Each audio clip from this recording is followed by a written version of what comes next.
Thank you. Good afternoon and welcome to the Next Gen Mentoring Forum. The Next Gen Mentoring Forum series is designed to empower, educate, and illuminate individuals who are interested in the financial planning industry. At each forum, an expert will discuss a topic in the field of financial planning with the purpose of inspiring critical thought and discussion. In today's session, Dr. Jolly Jen will interview Dr. Daralee S. Barbera about women in financial services. My name is Josiah Gonzalez. I am a graduate program specialist in the School of Management. I am your host today, and I am a proud CLU alumni from the MPPA program. Dr. Jolly Jen is an assistant professor and director of the financial planning program at California Lutheran University. She maintains an active financial planning practice specialized in succession program management at the Value Growth Institute. She's authored 3 books. The most recent peer-reviewed research book is by Palgrave Macmillan or Springer Nature, titled Enhancing Retirement Success Rates in the United States, Leveraging Reverse Mortgages, Delaying Social Security, and Exploring Continuous Work. The Next Gen Mentoring Forum is sponsored by California Lutheran University School of Management Financial Planning Program. We offer MBA in financial planning that helps financial advisors pursue a leadership position or grow their financial planning practice by deploying advanced financial planning, effective client communication / counseling, streamlined practice management, as well as leverage fintech. I will turn over today's session to Dr. Chien. Thank you, Josiah, for the introduction. Today, I have the honor to interview Dr. Daralee Barbera. I have the honor to meet her couple weeks ago, right? I think it's right before the holiday on the CLU campus. And she have in the past developed so many women advisors in the industry. As a matter of fact, how I met her was through her daughter-in-law, Bobby. We met over at the Women in Insurance and Financial Services Association. And Dr. Barbera have several executive roles in the past, including the Vice President of GAMA International, as well as the Regional Director of Waddell and Reed in Southern California region. Not only that, she was also named several years ago by Women in Insurance and Financial Services as the Women of the Year. Additionally, she had 2 fabulous books, and I have a copy of them over here. One is called What You Can Do and When You Can't, and the other one is Women Matters. And I am very honored to have the opportunity to interview you today. Additionally, she is a business consultant, business coach, as well as faculty members at the American College and soon to be at California Lutheran University for our advanced planning courses. So welcome, Daralee. We're so lucky to have you today. Oh, well, thank you. It's just an honor to be here. And I will apologize in advance. I have a little bit of a cold, so my voice is not mine. So You're doing great. Right. So first off, tell us a little bit about you before we jump to the questions on the screen. Well, and again, thank you for this special time together. And congratulations to everyone who is listening to this to pick financial planning and financial services as a course of study at such an excellent university. It's just so important for people and so rewarding for yourselves as professionals in this beautiful industry. Well, myself, I want to mention, I think that I am sort of a CLU alumni myself as sorts. When I got my CFP, I was in the USC program, but as soon as I was ready to test out, California Lutheran acquired the program. So I think possibly I was in the first cohort of CFP certificates. So I think that's kind of fun. Wow, that's a small, yeah. What a small world. Isn't that fun? Yeah. Yeah. For those people who doesn't know you, it's a University of Southern California that you mentioned. Yes, yes. So my background and my heart is financial planning. I started my career actually as a math teacher at the high school level by day and a college professor by night. And as soon as I had my own personal financial plan done, it just opened my eyes to this whole wonderful world of comprehensive financial planning. And so I switched over to financial planning. I never looked back, because to have a comprehensive financial plan done is just so critical for people. So I spent 34 years in financial advising, the first 4 of those as a financial advisor. And my practice was centered on helping individuals, businesses, organizations to build comprehensive financial plans. And the heart of that was to take a snapshot of where they are now, build forward to goals and so forth, and then to execute on the plans. So I did that for 34 years, the first 4 as a financial advisor, and then I became a manager. And I actually spent 30 years as a manager, and primarily as a managing principal. And as you said, Dr. Jen, my offices were from Visalia south, so from Central California through Southern California. And my responsibilities as a managing principal was to train, develop, retain, and grow financial advisors and my management team, and also to be responsible as the OSJ, the Office of Supervisory Jurisdiction. So I was responsible for the compliance, for really the day-to-day activities, the operations, oversight of trades. I've seen thousands of financial plans, and it was just a wonderful career to be in, such important work. I did retire a couple of years ago, and when I retired, I did so I could work on my doctorate. So I do have my doctorate from the University of Southern California in leadership and organizational change. While I was working on my doctorate, I was quite honored to be able to join GAMA International and be the executive vice president of the business development and the vice president of strategic initiatives. And it is probably kind of fun to talk about who's GAMA, as it's a professional organization in the financial services space. And it is the only organization where the members are the financial services leadership, field leaders, executive leaders, and it's global. And so the sole mission of GAMA is to build the leadership skills of the leaders in the financial services industry. And this is so important, of course, to have the best leaders possible, because who counts on the leaders? The financial advisors count on the leaders. Who count on the financial advisors? Individuals, companies. They depend on their financial advisors to make sure that they're financially independent. So to build the leadership skills of the leaders is such an important task. And so I have been a member for many years. I was the president of the board of directors as a member. And then as soon as I actually finished being president, I retired and then joined GAMA to continue that worthy work. So, and thank you for showing my books. The audience for the Women Matter is really financial services leadership. We wanted to explain why would you want to hire women? How do you hire women? And how do you keep them? And then I do have a 3rd book in the works, and that is with the same 2 co-authors, and its working title is Women Matter, the Why and How of Gender Parity in Our Workplace. And wow, then that's amazing. Yeah. So, and in addition to the doctorate, I have a bachelor's in math and I have a master's in education.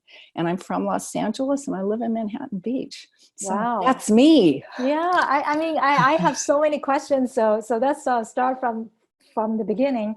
You mentioned that you started out as a teacher and professor in college.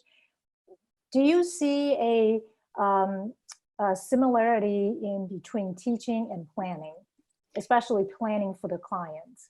Yes, I do. And in fact, the way that I did my practice, education was the centerpiece. Right. And so my goal was to educate clients so that they can make informed choices.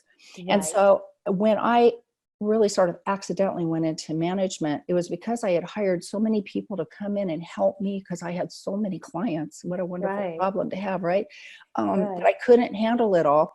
And that was the lifeblood that we lived by, was to teach classes, to educate people so that Right. they could be informed. And financial literacy is so critical for our clients. In fact, my doctoral dissertation, I studied the impact of financial education on financial literacy for women. Another thing that Wow. is just at my heart.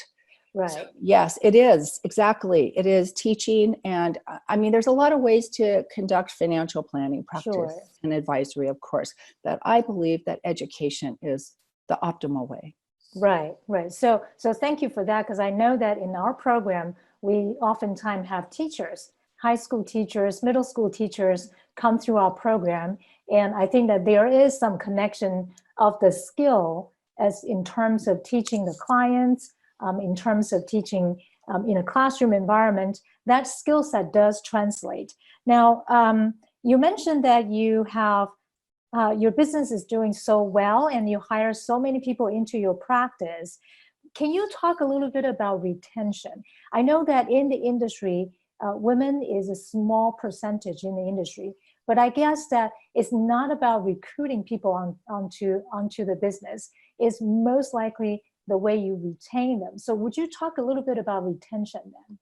Yes, but I think it is also recruiting, because the visibility of financial planning as a viable career option, I really believe such an important thing is to raise that visibility so that we can recruit and then select people that are prone to success. And as you just mentioned, Dr. Jen, people who are from education, they're probably ideal candidates to go in this profession because they probably have the patience to deliver information and make sure that the student, the client understands, and then to apply it. So, so that's really important. And then retention is, you know, this is not the easiest career path, right? There are different ways to set up your practice. And if you're in an entrepreneurial track where you're really running your own business, you could, having support for those advisors is very important. So when we want to think about retention, I think that support is critical. And there's so many ways that we can support advisors, and we just can't minimize the importance of that for advisors at all levels, from new advisors through very seasoned and successful advisors, to help people professionally grow and to continue providing support with practice management on an ongoing basis is really, I think, the key to retention. And I think that in addition to recruiting and retention, oftentimes I get questions regarding about, so how did you pick your firm? I guess that all of us at some level are lucky to select a firm to partner with for the long run. So in your situation, how does that happen for you? Well, and I was so fortunate to have picked, I was with Waddell and Reed for 34 years. Because it was such a cultural fit for me. The client planner relationship was built around a comprehensive financial plan. And that financial plan was not just quantitative data. The qualitative data was considered critical. You know, money means different things to different people, right? And so you can't just come in analytically and do a financial plan and then expect the client to go execute and implement on it. It's got to feel right. It has to reflect their values, of course, and it has to reflect how they feel about where they are and how they feel about where they want to go.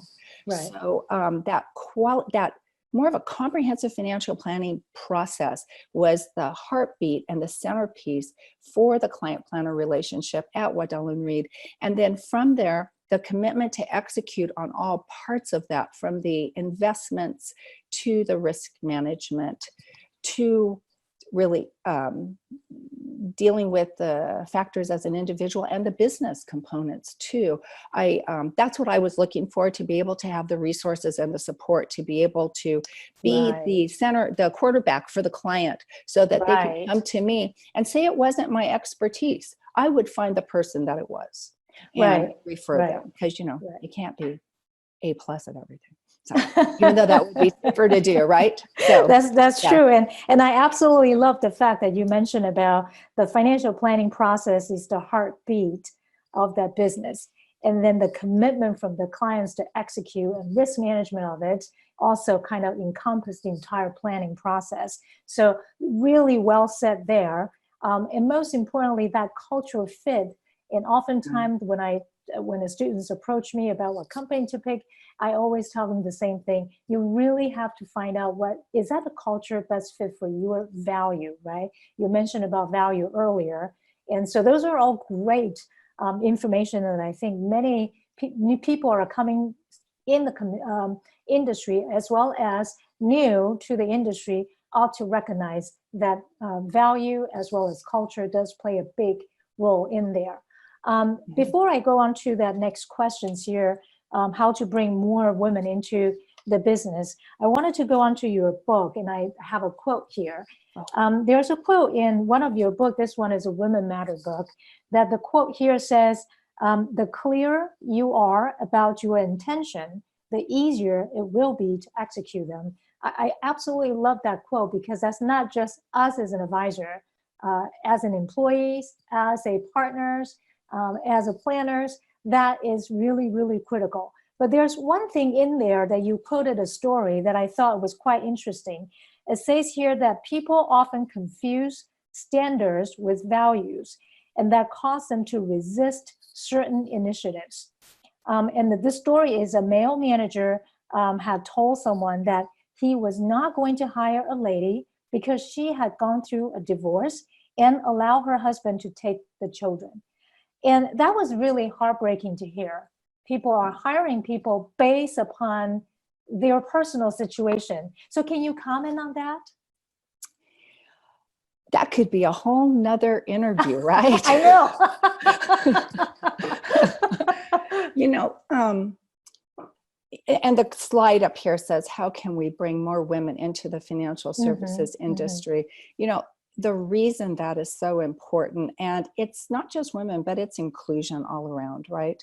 And I always think about, it is so critical that we create financial planning practices and teams that reflect the communities that we serve.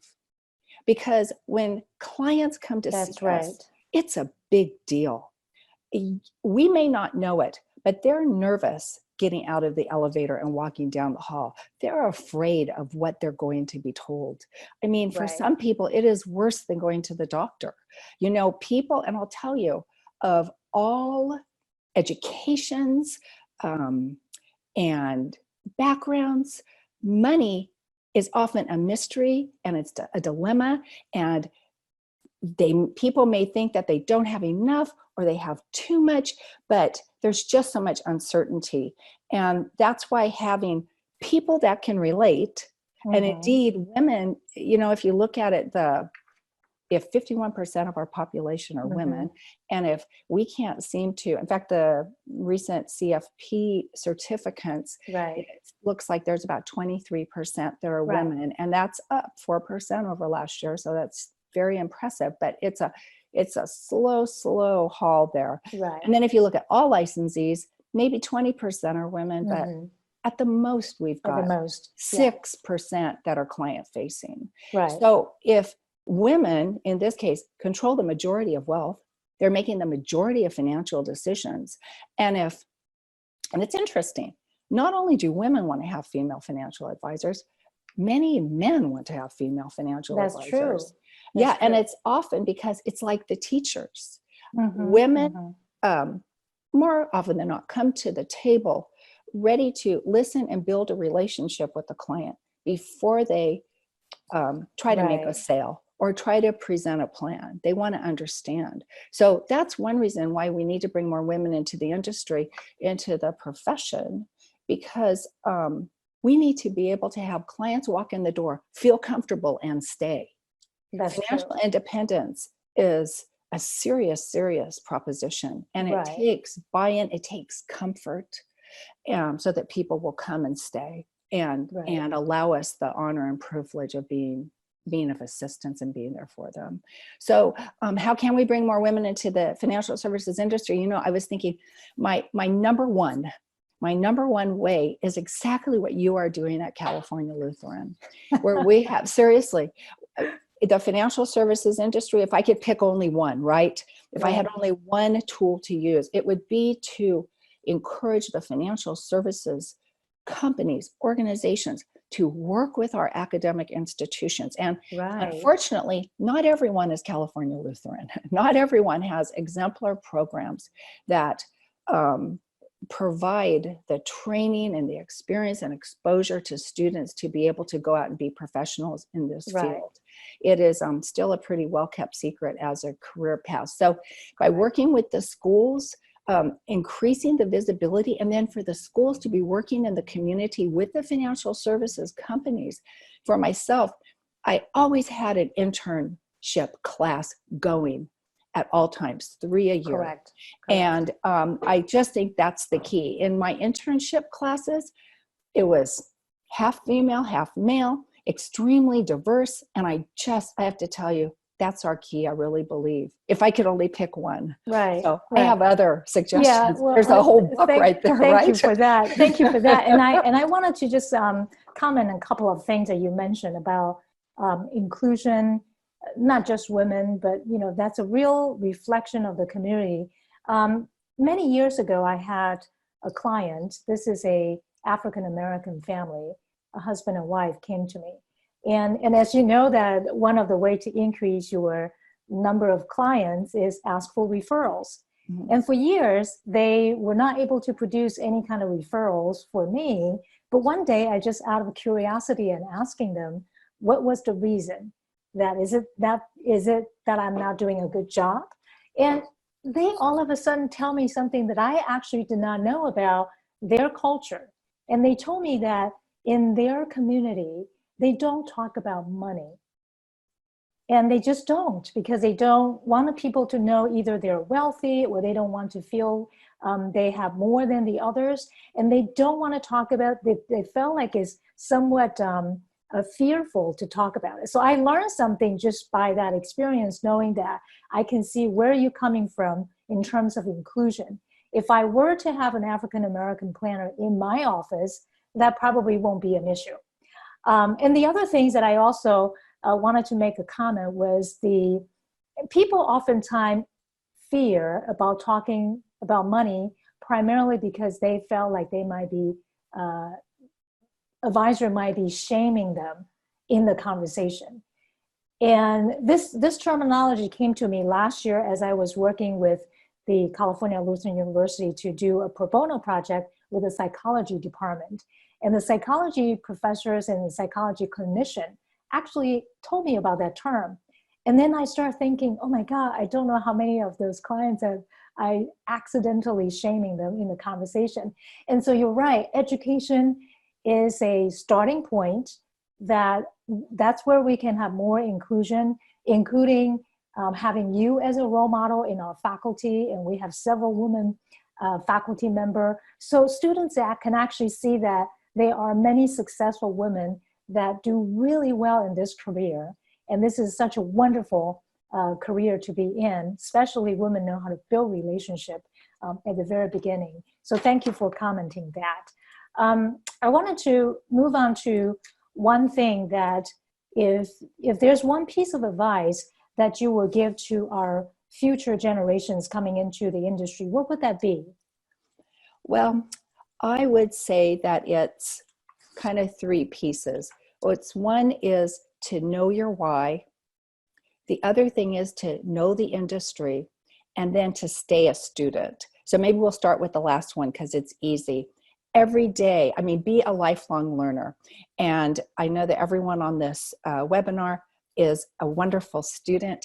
And just know that by going into financial planning, you get to stay a student because every day is school. That's true. There's always something new There's to always learn. something new, yes. As soon as you wake up in the morning, the stock market is moving. So you're going to have to make some adjustments possibly and so forth. So yeah, so stay a student. It's okay and it's good. Secondly, know your why. Because often financial advisors might tell, and it's in kind of back to this delivery you were talking about shaming perhaps, like, you know, we have to be so conscious of our communication with people. So often I've seen financial advisors certainly tell their prospective client or their client all about what they do and how they do it. Like we, you know, beat the indices by X percentage year over year, and we use modern portfolio theory and so forth and so on. Now, all of that, the what and the how is really, really important, of course, but the why is critical. That is what people are going to remember. Probably your why is because you care about people. You know that money decisions are critical to get right. They often have multi-generational impact. And the why is because you care and you want to help people. So I say, find out what your why is and give yourself permission to have that be your why. And then do not keep it a secret. Let people know you care. Okay, because people want to know you care. Once they have that, then they'll pay more attention to the how and the what. But now, along with knowing your why, you must understand the industry. And that is like you were visiting and people come to you, students, and they say, well, what firm should I pick? Well, it's pretty hard to give them that answer until they've decided what's their why. And then, yes, understand different companies and their business models. And there are a lot of them out there. And go out and put feet on the ground. Go see these companies, do an interview, participate in the internships, interview financial advisors. They love to be interviewed, and find the firm or the company that feels good and comfortable to you. So I always say permission granted to check in with you and how you feel, because it's an important decision and you have to feel right about it. But if you know your why, you're going to know who's a fit. That's right. So let me recap what you just said. And I think that's so critical. You mentioned about three things that the next gen coming into the industry. Number one is understanding what's your why, right? And that could be whether or not you care about what you're doing. Sometimes have that understanding of if this is the reason why you are helping clients. So those are the why is important. Number two is understanding the industry, right? Having that permission to interview various different firms like what we're doing today. So then we understand that where you're coming in terms of Waddell and Reed as type of a business to be in. And three is be a lifetime learner. I totally agree with that. And I believe that everyone can learn something every day. And if you keep an open mind as a lifelong learner, you are going to bring the best value for your clients as well as yourself. And of course, I think one thing that you are really well said there is not keeping your business as a secret. So really, really valuable information that you're sharing with us. And I'm afraid that our time is about to finish. I really want to have you come back again soon. So with that, I'm going to turn the floor back to Josiah to finish off a couple more slides. So thank you, Dr. Barbera. Thank you, Dr. Jen. All right, Josiah? Thank you, Dr. Jen and Dr. Barbera. We were so glad to have you on our Next Gen Mentoring Forum. It was a very informative session. Thank you to California Lutheran University School of Management Financial Planning Program for sponsoring today's Next Gen Mentoring Forum. California Lutheran University School of Management offers MBA in financial planning and helps financial advisors pursue a leadership position or grow their financial planning practice by deploying advanced financial planning, effective client communication / counseling, streamline practice management, as well as leverage fintech. Please sign up for our info session for more information. Our next Gen Mentoring session is on Wednesday, February 19th, 2020 at 1 p.m. Pacific Standard Time. Please join Dr. Jen to interview attorney Chien, CPA, about Secure Act updates. Thank you all very much and see you at the next Gen Mentoring Forum.